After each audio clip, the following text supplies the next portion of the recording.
Dear lovelies, gather around because you are really going to enjoy the story. We are talking about Femi, a man from Lagos, Nigeria. So handsome it could make the sun jealous. His face was like a movie star's, eyes sparkling like stars, smile so sweet it could melt stone. Every woman in the city, from market sellers to university girls to big office madams, fell for him hard.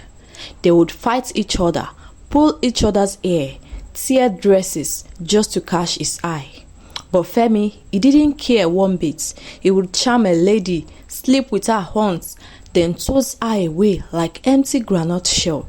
Please don't call me again, he would say, blocking their numbers. Sometimes, when girls fought at his house, he would chase them out, laughing like it was a game. Femi's life was all about the thrill. Use, enjoy, and move to the next woman. Let me tell you about one time with Chioma, a beautiful girl selling fabrics in Balogun market. Chioma saw Femi one day and her heart jumped. Femi, with his smooth voice, told her, "My dear, you are the only flower in my garden." Chioma, who wasn't used to such sweet words, fell fast. That evening, they went to his place and Chioma thought it was love. After they slept together, Femi's face changed. Next morning, Chioma tried to talk, saying, "Femi, when can we meet again?" He picked his phone, hissed, and said, "Babe, I've got a busy day. You can leave now." Chioma begged, "Femi, please, just tell me something." He laughed. "Life is short, my dear. Lock my door when you go." Chioma left in tears, but Femi didn't care. He blocked her number before she reached the bus stop. Another time, there was Ada, a quiet university student who met Femi at a campus party. Ada was shy, but Femi's charm pulled her in. He whispered, "Ada, you are different, my special one." She believed him, gave herself to him that night. The next day, Ada called to check on him, but Femi didn't pick. She sent messages. "Femi, did I do something wrong?" He replied, "Abeg, I no dey for this one. Move on." When Ada showed up at his house, crying, Femi opened the door, saw her, and shouted, "Why you dey disturb my peace? Just because of a one-night stand? Go find another man." Ada left, her heart broken, while Femi laughed and called another girl. One evening, at a big party thrown by his friend Tunde, Femi met Ire. She was stunning, with a calm beauty that stood out. Femi tried his usual lines, "Baby, you are the one I've been dreaming of." But Ire just looked at him, rolled her eyes, and walked away. Femi was shocked. No woman had ever ignored him. His pride was hot, and he swore to make Ire fall for him. He started following her, calling, texting, saying he loved her and wanted to marry her. He even begged Tunde, "Bros, help me talk to this girl, abeg." Ire wasn't interested. She had had enough of men breaking her heart. But Femi wouldn't stop. "Give me a chance, Ire. I'm serious," he pleaded. After weeks of pressure, Ire, tired of saying no, finally agreed to date him. They started going out, and one night, they slept together. Just like always, Femi lost interest right after. He stopped answering Ire's call, leaving her confused and sad. She told Tunde, "I didn't even want this. I avoided men, but Femi kept pushing. Now he has left me." Weeks later, Ire found out she was pregnant. She knew it was Femi's. She hadn't been with anyone else in months. When she told him, Femi denied it, saying, "It's not mine. You must have other guys." Ire, hot, said, "Femi, you are the only one I have been with." He finally admitted it, but told her, "Get rid of it. I don't want a baby." Ire shook her head. "Fem, never. This child is mine." Femi continued his old ways, breaking hearts left and right. But then something strange happened. He met Tola, a kind, lovely woman who worked as a teacher. For the first time, Femi felt real love. His heart raced when he saw her, and he decided to marry her.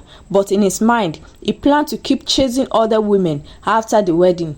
They started planning their wedding, invited friends and family. All the girls that loved Femi were jealous and felt heartbroken. They cried and cried. Some called Femi and rained curses on him for using and dumping them. On their wedding day, they received many gifts. Among them was the beautiful mirror, so beautiful. Femi and Tola loved it and hung it in their bedroom. That night, they were too tired from the party and fell asleep. But in the middle of the night, something wild happened. A dark, shadowy female figure came out of the mirror and climbed into bed with Femi. He enjoyed it, thinking it was Tola. His moans woke Tola, who screamed, "Femi, who are you with?" He woke up, confused, saying, "I thought it was you." They looked around. No one was there. They tried to ward it off, but their hearts were heavy. Dear lovelies, before we dive further, please like and comment on this story. It will help us reach more people. Thank you. Back to our story.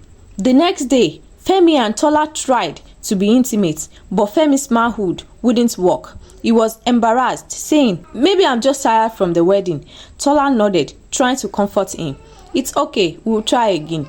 But that night, the dark figure came back from the mirror. Femi felt high again, thinking it was a dream, but Tola woke him, shouting, "Femi, you are doing it again." He swore he thought it was her, but they were both scared now. The room felt cold and the mirror seemed to watch them, but they were not aware. They didn't know what to do, but the visit kept happening. Every night, the figure came and Femi enjoyed it, but in the day, he couldn't touch Tola. When it was time to get intimate, his manhood would stop working. They went to pastors, praying hard, "God save us." They visited herbalists, burning incense and chanting, but nothing stopped the figure. Femi started feeling weak, like something was sucking his strength. Every day, Femi's mother would call Tola, "Are you not pregnant for my son yet? Why is it taking so long?"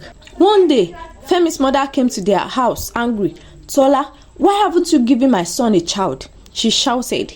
Tola, fed up, snapped back, "Mama, it's your son. He can't perform." Femi's mother gasped. "What? Why didn't you tell me?" She took them to more healers, from churches to shrines, but the mysterious figure wouldn't leave. Femi's life started to crumble. He couldn't focus at work. His boss shouted, "Femi, you are useless these days," and he got fired. Tola, tired of waiting, started seeing other men. She told Femi, "My dear, I'm not a statue. You expect me to wait forever?" Femi was ashamed but couldn't argue. Sometimes, Tola brought her boyfriend home and they would laugh at Femi, saying, "Useless man."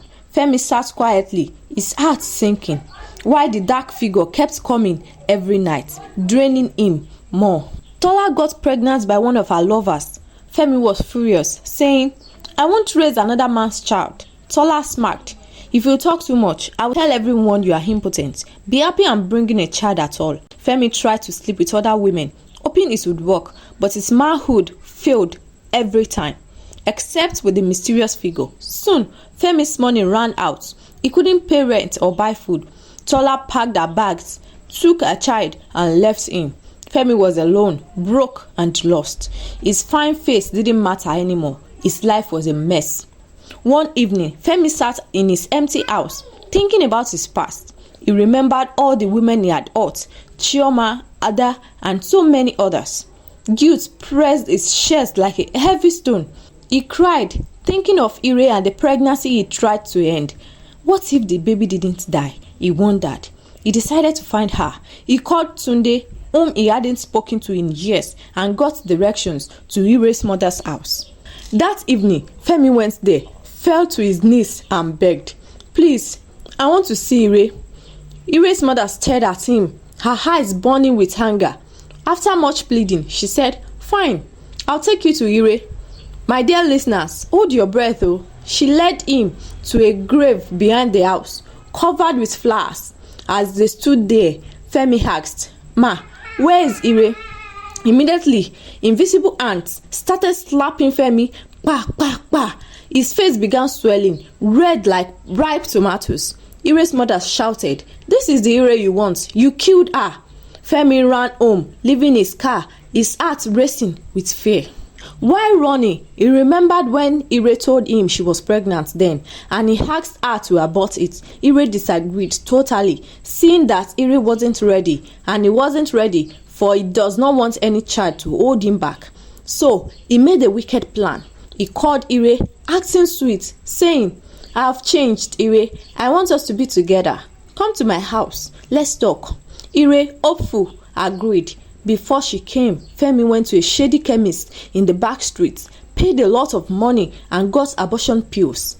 When Ire arrived, smiling, thinking Femi loved her again, he mixed the pills into her juice and gave it to her. She drank it, not knowing anything.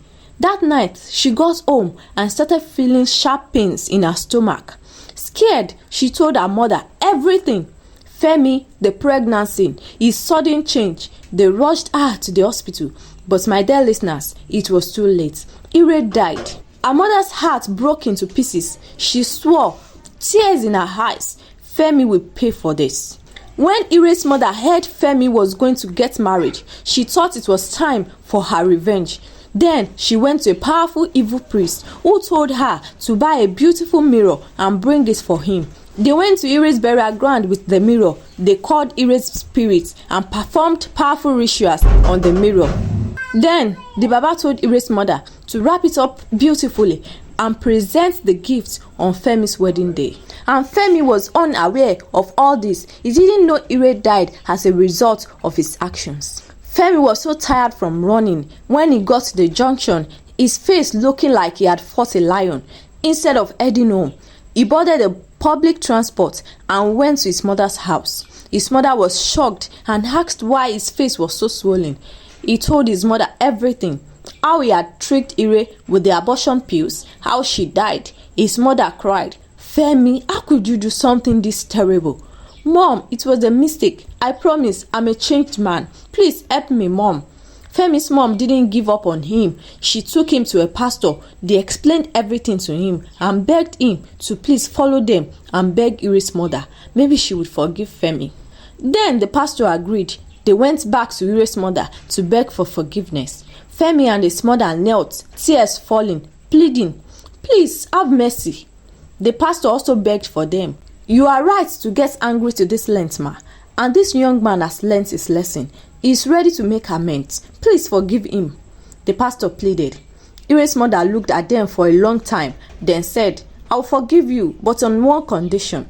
Femi must marry my other remaining daughter, Kemi, and give her the big wedding Ire always dreamed of." Femi and his mother agreed, desperate to end the curse. But when Ire's mother brought Kemi out, Femi's heart stopped. Kemi was a dwarf with a face that wasn't pleasing at all. Femi shouted, "Me? Marry a dwarf? Never!" He stood to leave, but an invisible hand slapped him hard. Bah! He fell back immediately, trembling, and agreed to the wedding. "I'm ready, ma," he said with a shaky voice. The wedding was set for the next week. Lagos was buzzing. People couldn't believe Femi, the handsome playboy, was marrying Kemi. Some gossiped and said, "I even heard he's impotent. Maybe that's why he's marrying a dwarf." Hey whoa, the almighty Femi wants to marry a dwarf. He was ashamed, walking with his head down as people whispered, "Abeg, now wetin happen to Femi o?" On their wedding night, something amazing happened. Femi's manhood walked again. He was overjoyed and tried it with Kemi, not minding that she's a dwarf. It's been years he got intimate last, and he couldn't wait, and his manhood worked perfectly. The mysterious figure didn't come that night. Femi thought he was free at last, but his old habits crept back. He planned to treat Kemi like a piece of wood at home while he chased beautiful women outside. The first woman he tried laughed when his manhood failed. "Useless man, so it's true what people say. So you are truly an impotent. Ha ha, it's finished for you, Femi," she mocked, walking away. He tried with several other girls. Same story. But with Kemi, it always worked. Femi finally gave up, deciding to stay faithful. Months later, Kemi got pregnant and Femi worried the children would look like her. But when she gave birth, they were two beautiful children, a boy and a girl. The girl looked exactly like Ire, with her calm eyes and gentle smile. Ire's mother held the baby and whispered, "My Ire has come back to me." Femi looked at his family. Kemi, so kind despite everything, and their children, so perfect. His heart softened. He remembered all the pain he had caused. especially to Ire, and vowed to change. He started treating Kemi like a queen, loving her with all his heart.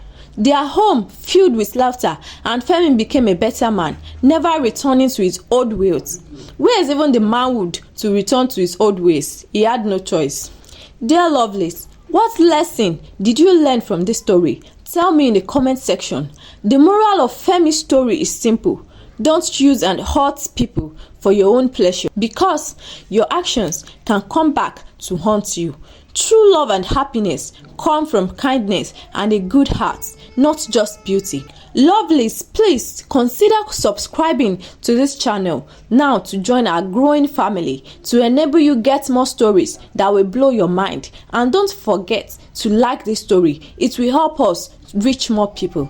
Share this story with your friends, your family, your neighbors. Talk about it, learn from it, and let it remind you to be a better person.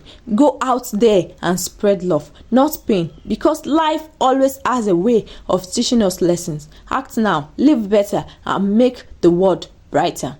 Thank you so much for watching. Remain blessed.